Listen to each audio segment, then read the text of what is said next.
Did you know the most powerful emperor in ancient history was also history's most famous coward? Darius III ruled the massive Persian Empire from India to Egypt.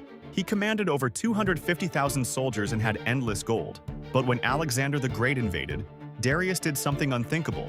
At the Battle of Granicus, Darius fled the battlefield while his men fought and died. At Issus, he abandoned his own wife and children to save himself. At Gaugamela, he threw off his royal crown and robe so he could run faster in his chariot. Every time Darius ran away, his soldiers lost hope. Persian nobles started switching sides to join Alexander instead. The mighty Persian army began falling apart from shame and fear. But Darius's cowardice finally caught up with him. In 330 BCE, his own bodyguard Bessus stabbed him to death. Bessus said he killed his emperor because Darius's constant running had destroyed any chance of beating Alexander. The man who controlled the world's largest empire died because he was too scared to fight for it.